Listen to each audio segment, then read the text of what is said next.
श्री शिवाय नमस्तुभ्यं। हर हर महादेव। गुरुजी पंडित प्रदीप मिश्रा जी द्वारा छत्तीसगढ़ राज्य के छुड़िया हाले कोसा में श्री शिव महापुराण कथा शुरू हो गई है, जो कि 4 जनवरी से 10 जनवरी तक आस्था चैनल यूट्यूब के माध्यम से 2 बजे से 5 बजे तक देखी जा सकती है। आज की कथा 2 बजे से 4 बजे तक थी। आज की कथा बहुत ही रोचक जानकारियों से भरपूर थी। आज की कथा में गुरुजी ने बिल्कुल नए और विशेष उपाय बताए हैं। एक बेलपत्री और एक गुल्लर के फूल के लिए उपाय बताए हैं। सभी की जानकारियां आपको इसी वीडियो के माध्यम से प्राप्त होने वाली है। आप 12 ज्योतिर्लिंग का दर्शन का जो फल मिलता है, मात्र एक विशेष उपाय करने से आपको वो फल की प्राप्ति होगी, तो वो उपाय भी आपको इसी वीडियो के माध्यम से प्राप्त होने वाली है। अगर आज की कथा आप लोग नहीं सुन पाए हैं किन्हीं कारणवश, तो पूरी कथा का रास्ता तो आपको इस छोटे से वीडियो के माध्यम से प्राप्त होने वाली है। आज गुरुजी ने गुल्हड़ के फूल वाला विशेष उपाय बताए हैं। साथ ही वट वृक्ष विशेष उपाय भी गुरुजी बताए हैं। सोमवार का विशेष नियम गुरुजी बताए हैं। महीने में एक सोमवार का विशेष नियम बताए हैं।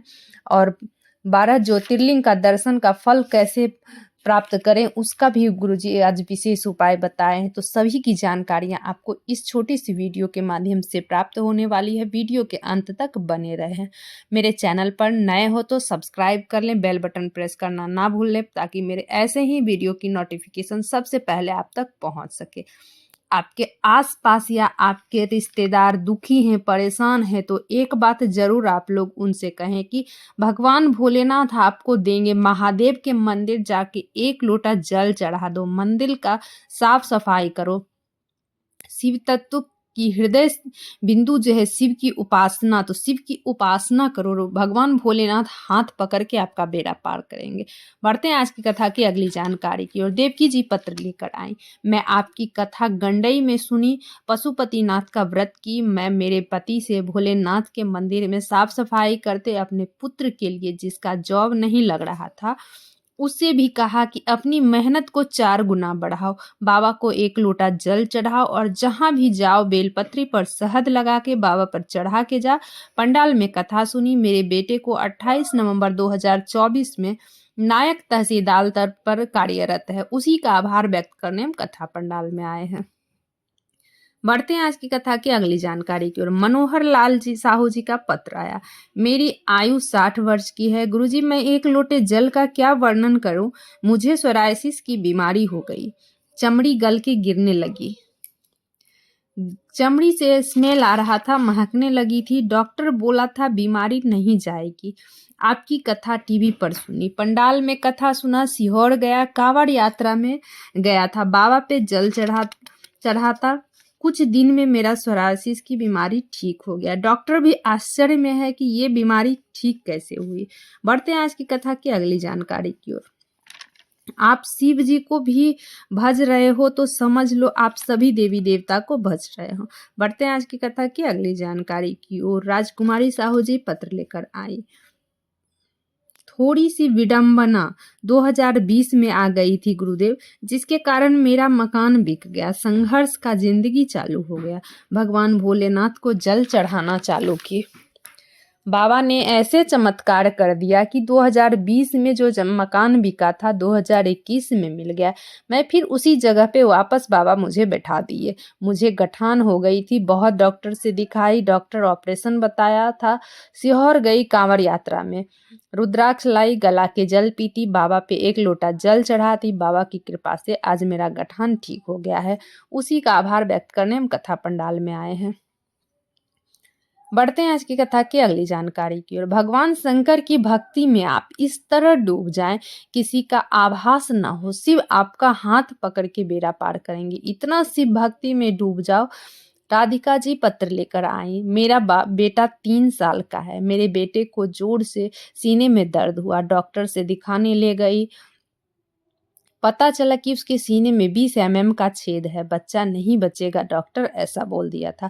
तब शिवलिंग पे चढ़ा जल पिड़ाती, भेलाई की कथा पंडाल में सुनी, पंडाल की मिट्टी सीने में लगा दी, वहां से एक बेलपत्री लेके वहीं खिला दी। कार्यकर्ता से मैं बेलपत्री मांगी और वो बेलपत्री मैं अपने बच्चे को वहीं पंडाल में ही, कथा पंडाल में ही खिला दी। जब फिर बेटा का सोनोग्राफी करवाई तो छेद नहीं था। उसी का आभार व्यक्त करने हम कथा पंडाल में आए हैं। बढ़ते हैं आज की कथा की अगली जानकारी की ओर। बाबा आपकी अगर नहीं सुन रहे हैं तो हिम्मत मत हारो, बाबा के पास जाना मत छोड़ो, पकड़े रहो बाबा को, बाबा जरूर सुनेंगे। कोई लेट बनता है, कोई सवेर बनता है, एक न एक दिन सेठ जरूर बनता है। आप दिन मत देखो कि मंदिर कब और किस दिन जाना है, रोज जाओ मंदिर, प्रतिदिन जाओ, बाबा की भक्ति मत छोड़ो। बढ़ते हैं आज की कथा की अगली जानकारी की। बचपन में माँ बाप अपने मुंह का निवाला अपने बच्चे को दे देते हैं तो आपका फर्ज बनता है कि बच्चे का फर्ज बनता है कि जब माँ बाप का बुढ़ापा आता है तो जब आप अपने लिए कुछ लाओ तो अपने माँ बाप को दो, अपना फर्ज निभाओ, माँ बाप को कभी मत छोड़ना, नहीं तो जो करोगे वो पाओगे। वो जो जैसी भावना लेकर आया वो ऐसा फल पाया। बढ़ते हैं आज की कथा की अगली जानकारी की ओर।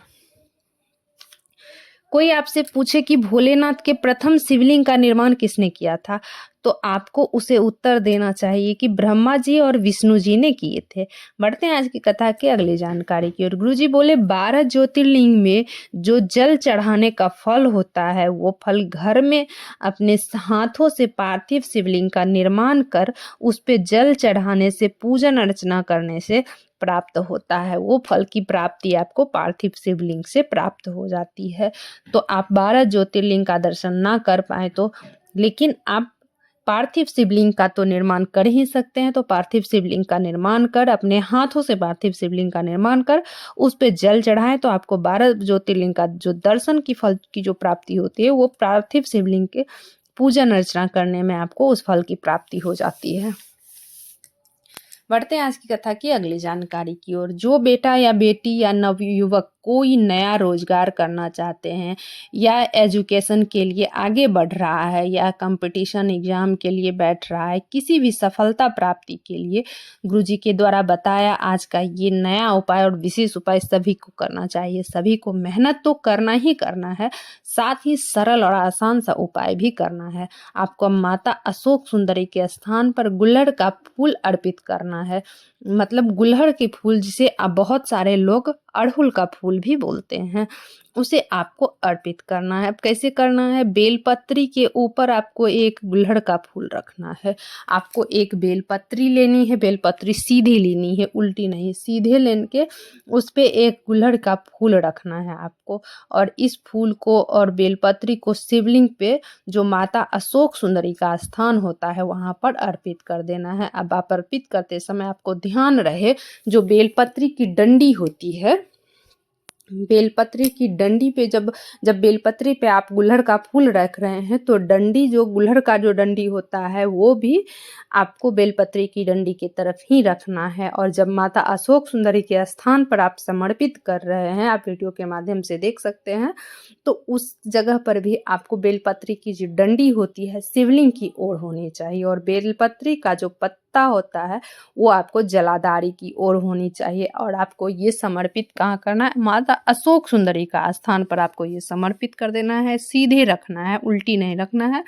सीधे पुष्प को और सीधे बेलपत्री को आपको उस जगह समर्पित कर देना है। शिवलिंग में जो माता अशोक सुंदरी का जो स्थान होता है वहां पर अर्पित कर देना है।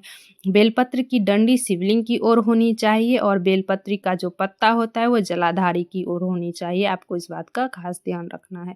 ये उपाय आपको वर्ष में 12 शिवरात्रि होती है, उसमें किसी भी एक शिवरात्रि को मात्र ये उपाय करना है। श्री शिवाय नमस्तुभ्यम। हर हर महादेव।